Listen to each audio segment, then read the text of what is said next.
एक म्हणजे प्रिय व्यक्ती असेल, 2 नंबरला द्वेष देणारे व्यक्ती असतील, 3 नंबरला औदास्य असणारे व्यक्ती असतील आणि 4 नंबरला अति प्रिय व्यक्ती. आता सर्वप्रथम आपण पाहूया प्रिय व्यक्तींच्या बद्दल.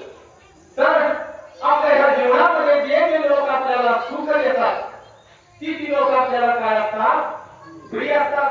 मग आपला मुलगा असेल, मुलगी असेल, आई वडील असतील, पत्नी असेल किंवा संपूर्ण आपल्या भौतिक लोक असतील किंवा जे नातेवाईक मंडळी आहेत, जी लोक आपल्याला सुख देतात नाही ती सर्व लोक आपल्याला काय असतात?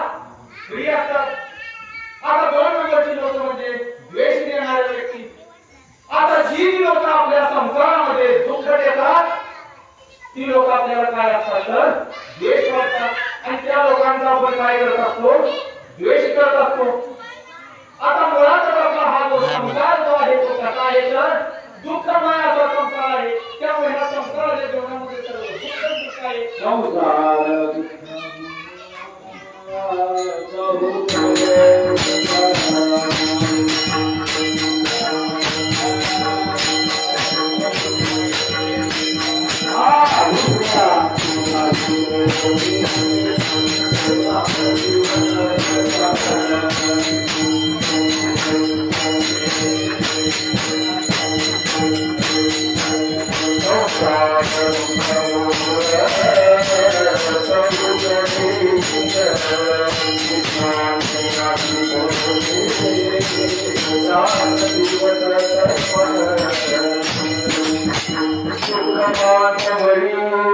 आहे हा संसार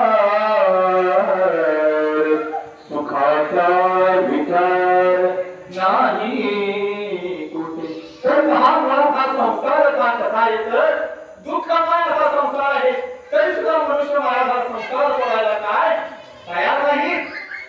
तर जगद्गुरु तुकोबाराय काय सांगत आहे की जे तुमच्या संसारावरती प्रेम आहे तेच तुम्ही कशावरती द्या? तर या पांडुरंग परमात्म्याच्या नामामध्ये तुम्ही ते प्रेम द्यायचं आहे.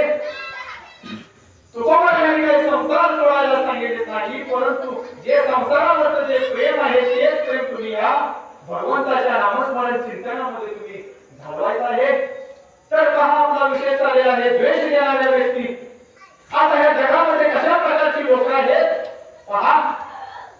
एखादा मनुष्य आहे, आपण समजूया की तो वाम मार्गाला चाललेला आहे, व्यसनाधीन असा मनुष्य आहे.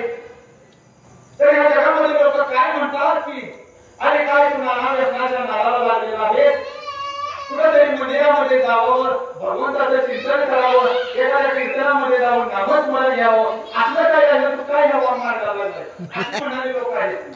आणि तो जर मनुष्य महाराज जर आला, त्याला जर सद्बुद्धी झाली आणि जर पंढरपूरच्या दिशेने तो जर वारकरी होऊन जर चालू लागला तर तीच लोक त्याला उद्या म्हणतात की आज करून लागला आणि आता देव पूजेला लागलेला आहे. मग जरी भक्ती मार्गाने जरी आला सुद्धा तरी नाव ठेवतात आणि वाम मार्गाला जरी गेला तरी नाव ठेवणारी लोक आहेत. एखादा मनुष्य समजा 4 व्हीलर जर गावामध्ये जर फिरायला लागला तर काय म्हणतात अरे गावाच्या गावातून 4 व्हीलर फिरवायला लागलाय, चालत जरा शतपावली करावं, लोकांच्या बरोबर यावं, असं काय काय 4 व्हीलर फिरायला लागलाय. आणि तो जर 4 व्हीलर त्याला बंद केली तर चालत यायला लागला काय एवढी गाडी असताना गाडी धाडा म्हणजे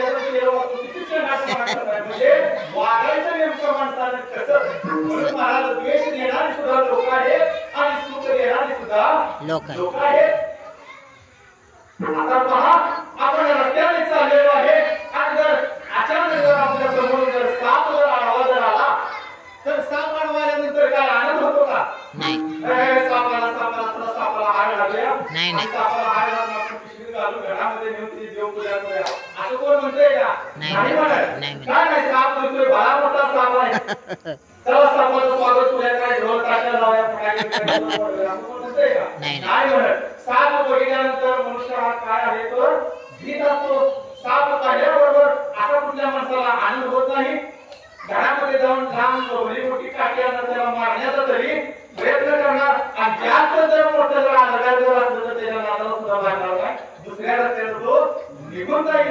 मग साप कसा आहे तर द्वेष देणारा असा साप असतो, म्हणजे दुःख देणारा असा हा साप आहे.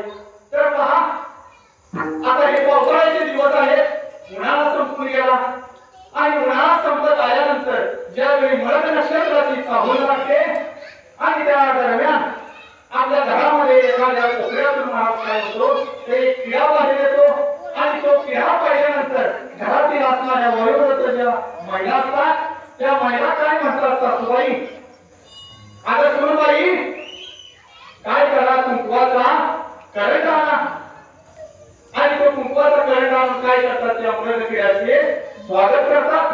काय स्वागत करतात तर हा मृग किडा पाहिला की त्या मनुष्याला काय वाटतं की आनंद निर्माण होतो की आता पाऊस येणार आणि ह्या पावसाच्या स्वागतात काय करतात तर त्या किड्याचे स्वागत करतात आणि थोड्या वेळाने तो किडा निघून जातो आणि त्या ठिकाणावर महाराज थोड्या वेळानं दुसरा एक किडा बाहेर येतो आणि तो किडा पाहिला की मात्र सासूबाईच्या तळपायाची आग बसकावली जाते आणि सासूबाई रागाने काय म्हणतात, अगं सुनबाई चप्पल आणा. आता चप्पल आणा म्हणजे का पण वाटायला आता पुन्हा किडा आलेला आहे तर विंचू आला. आता विंचू आल्यानंतर पण असं एखादा बाळ आहे का, काय नाही विंचू दिसला तर हातावर घेऊया, नाही गालावर फिरवून त्याला स्वागत करूया असं कोण करतंय का, नाही करत. विंचू हा काय करणार तर दंशच करणार. आता किड्यांच्या मध्ये महाराज प्रकार आहे, पहिला किडा कुठला तर सुखाला करण आणि दुसरा किडा दुःखाला करण. तसंच महाराज या किड्यासारखी अवस्था ह्या मनुष्याची सुद्धा आहे, काही सुख देणारी सुद्धा लोक आहेत आणि काही दुःख देणारी सुद्धा लोक आहेत आणि सुखही देत नाहीत आणि दुःखही देत नाहीत. हे कुठल्या प्रकारचं अवघास्य वृत्तीची लोक असतात.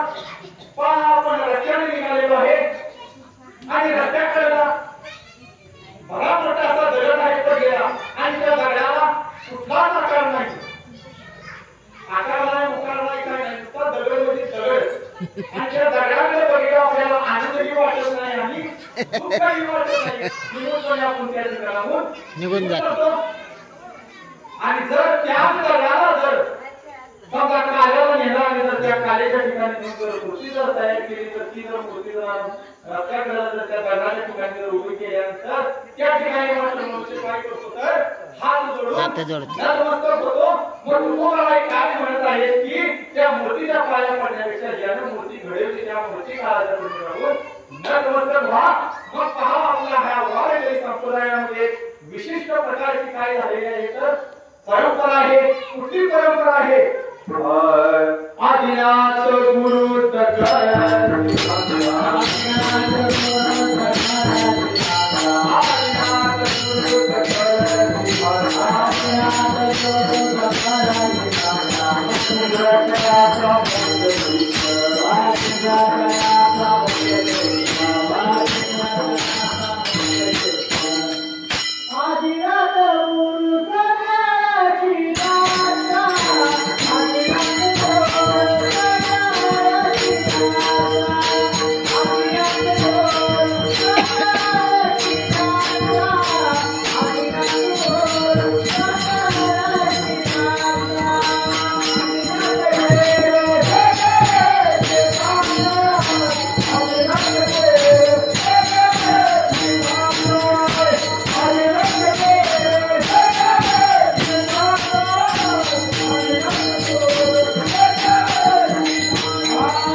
सापड्या सोय घरावी पाय आधी आली. तर सद्गुरू कसे असतात तर आपल्या शिष्याला ब्रह्मज्ञानाची ओळख करून देतात. ऐक शिष्या हे तिचे वर्म साक्षात तूची आहेसी परब्रह्म याचे विषयी भ्रम धरूची नको. तर अशा सद्गुरूंना शरण जाणे गरजेचं आहे. कारण का तर गुरुच्या ठिकाणी काय आहे? गुरु तेथे ज्ञान ज्ञानी आत्मदर्शन दर्शनी समाधान आधी जैसे गुरु वैराग्याचे मूळ गुरु हा परब्रह्म केवळ गुरु सोडविता गाठलिंग देहाची. तर महाराज ज्या वेळेकडे आत्मज्ञान प्राप्त होतं आणि ते आत्मज्ञान मिळवण्याकरता काय करायचं आहे तर आपण गळ्यामध्ये तुळशीची माळ घालून या पांडुरंग परमात्म्याचं जे नाम आहे तो नाम मंत्र आपण रात्रंदिवस जपायचा आहे आणि त्याशिवाय आपल्याला त्या आत्मज्ञानाची प्राप्ती होत नाही. ऐका ज्ञानाचे लक्षण ऐका ज्ञानाचे लक्षण ज्ञान म्हणजे आत्मज्ञान पहावे आपणाची आपण या नाव ज्ञान. तर पहा अशी अवस्था ही भक्तांची झालेली असते.